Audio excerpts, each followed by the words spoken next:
இது ரொம்ப தப்பான விஷயம் தான் ப்ரோ. ஏன்னா எந்த ஒரு விஷயமா இருந்தாலும் போயிட்டு ஃபஸ்ட்டு போய் ஸ்ட்ரைட் எதுவாக இருந்தாலும் நேராக போய் பார்க்குறது தான் வந்து நல்லது. இப்போ ஒருத்தங்க இறந்துட்டாங்க, இப்போ ஏதாவது ஒரு விஷயம்னா கூட நேரில் போய் நம்ம அணுகிறது தான் நல்லதுன்னு சொல்லுவாங்க.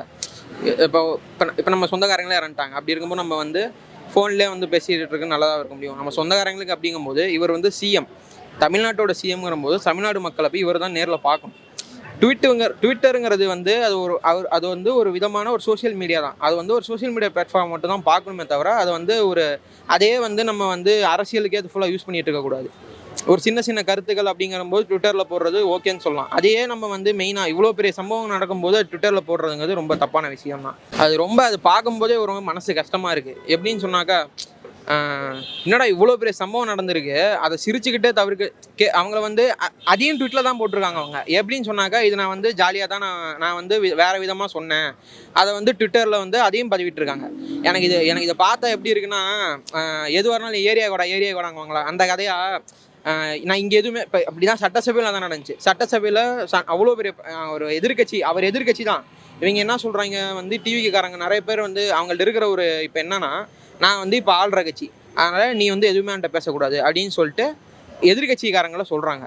எதிர்கட்சிக்காரங்களுக்கு இப்போ வேலையே எதிர்கட்சியாக இருக்கிற போது என்ன செய்யணும்னு சொன்னாக்கா, அவங்க வந்து கேள்வி கேட்குறது அவங்க வேலையை. அந்த கேள்விக்கு அங்கே பதில் சொல்லாமல் நான் எது வரணும் ட்விட்டரில் தான் பதில் சொல்லுவேன்னு சொல்லிட்டு ட்விட்டரில் பதில் சொல்கிறது. ஆதவ அர்ஜுனா, ராஜ்மோகன் போன்ற அமைச்சர்கள் என்ன பண்ணுறாங்கன்னா, இதுக்காகவே தனியாக ஒரு மேடை அமைச்சு நாங்கள் வந்து அங்கேயே வந்து உங்களை பொழந்து கட்டியிருப்போம், ஆனால் வந்து எங்கள் தலைவர் வந்து எங்களை தடுத்துட்டாரு, இல்லைன்னா நாங்கள் கழட்டி எறிஞ்சிருப்போம் அப்படிங்கிற மாதிரி அவங்க பேசுகிறாங்க. அப்படி பேசும்போது என்ன ஆகும் சொன்னாக்கா, ஒரு நாகரிக அரசியலாகவே தெரியல. இப்போ நான் உங்களுக்கு சண்டை வருது, நான் உங்களை இங்கே பேசுகிறதான் வந்து நல்ல விஷயம்னு சொல்லலாம். நீங்கள் உங்கள் ஃப்ரெண்டுக்கிட்ட போயிட்டு நான்லாம் அங்கே வந்துருந்தேன்னா அவனை போட்டு பொழந்து எடுத்துருப்பேன் அப்படிங்கிற மாதிரி அங்கே பேசுகிறதுங்கிறது அது என்னடா இது அப்படிங்கிற மாதிரி தான் இருக்கும். அது ரொம்ப ரொம்ப தப்பான விஷயம் தான்.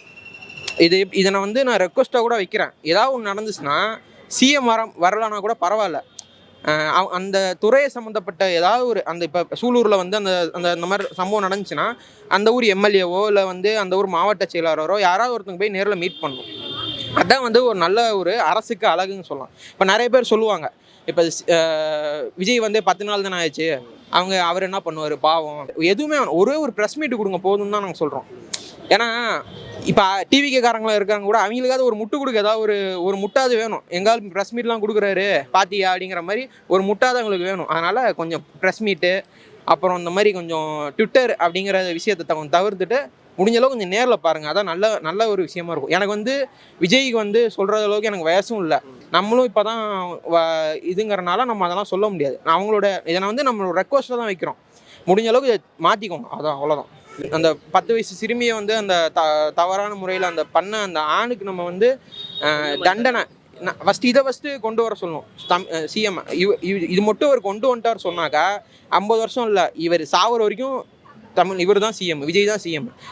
எவன் அந்த மாதிரி தப்பு பண்ணுறானோ அவனை நடு ரோட்டில் நிப்பாட்டி வச்சு அந்த இருக்கிற கடைகிற கல்லெல்லாம் தூக்கி பொதுமக்கள் கையில் கொடுத்து அவனை கொல்ல சொல்லணும். நடு கம்பத்தில் கட்டி வச்சு அவனை ஒரே தூக்குனா ஒரே தூக்கு தான், அவன் அப்படியே செத்துருவான். அவனுக்கு வலி வந்து அந்த இடத்துல ஒரு செகண்டில் வலி இருக்கும், அவ்வளோதான்.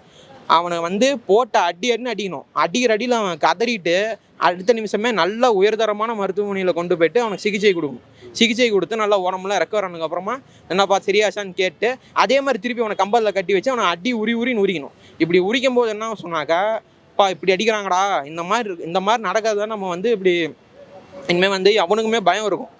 ஒரு பொம்பளை பிள்ளையா நம்ம புள்ள மாதிரி பார்க்கணும். இப்போ எனக்கு ஒரு தங்கச்சி இருக்குன்னா அது என் தங்கச்சி மாதிரி.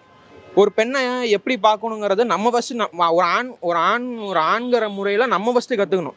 இப்போ ஒரு பெண்கள் இருக்கிறாங்கன்னா அவங்கள்ட்ட போயிட்டு எப்படி பேசணும் அப்படிங்கிறத நம்ம ஃபஸ்ட்டு ஒழுங்காக கற்றுக்கணும். நிறைய பேர் என்ன சொல்லுவாங்கன்னா, பெண்கள் ஒழுங்காக இல்லை, இந்த பொண்ணு இப்படி ட்ரெஸ் பண்ணியிருக்கு, அதனால தான். அது ரொம்ப ரொம்ப தப்பான விஷயம். ஃபஸ்ட்டு நம்மளோட பார்வை நம்ம சரி செஞ்சுக்கிட்டால் தான் அவங்க ஃபஸ்ட்டு சரியாக இருப்பாங்க. இப்போ வந்து நம்மளோட பார்வை நமக்கு கரெக்டாக இருந்தால் நம்ம ஏன் அதை போய் பார்க்குறோம்? இப்போ அவங்க எப்படி வேணால் ட்ரெஸ் பண்ணிட்டு போது என்ன வேணால் பண்ணிட்டோம். நம்மளோட பார்வை நம்ம கரெக்டாக இருக்கணும்.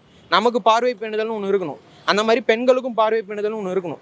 அந்த மாதிரி இருந்தால் தான் நம்ம ஃபஸ்ட்டு நம்மளை சரி செஞ்சுக்கிட்டால் தான் நாடும் மக்களும் உருப்பட முடியும். அவ்வளோதாங்க.